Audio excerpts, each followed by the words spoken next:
Here in this problem, we're given a formula, and we need to plug it in partially.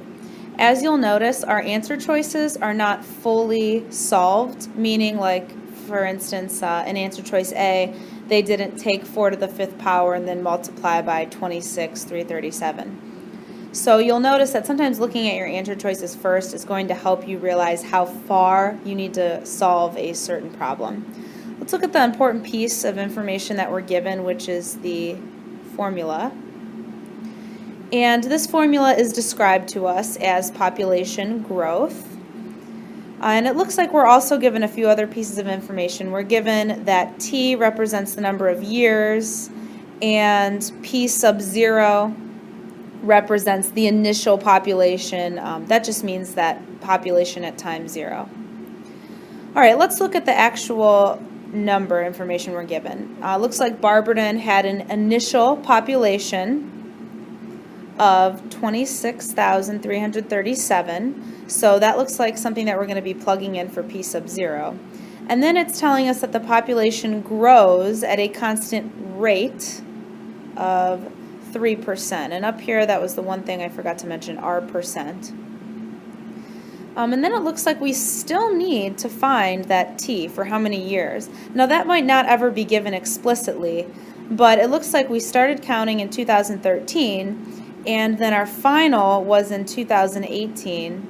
So from 2013 to 2018, our number of years, T, is 5 total years. Let's write down a few other pieces of information we know. Our percent, our rate, it's 3%.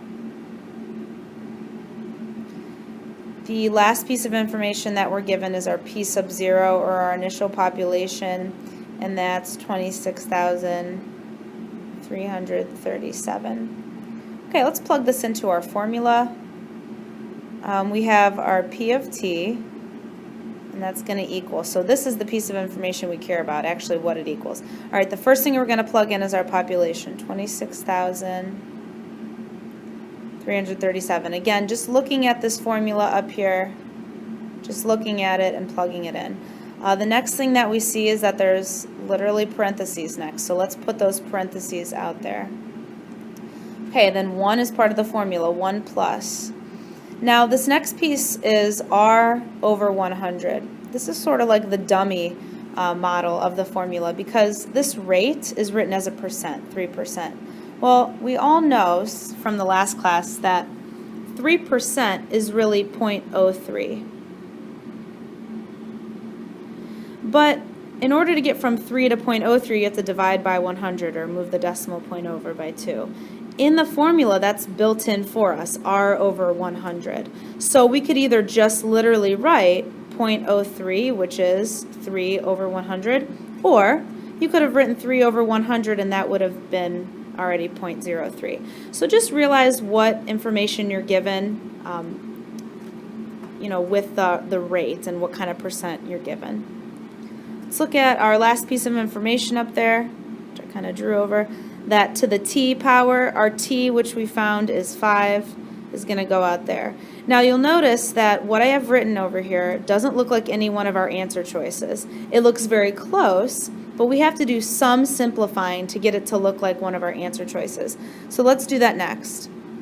It looks like this 26,337 is never simplified. It stays out front. As we know from order of operations, we do whatever's in the parentheses first. So this 1 plus 0.03 is 1.03, and then it's still raised to the 5th power.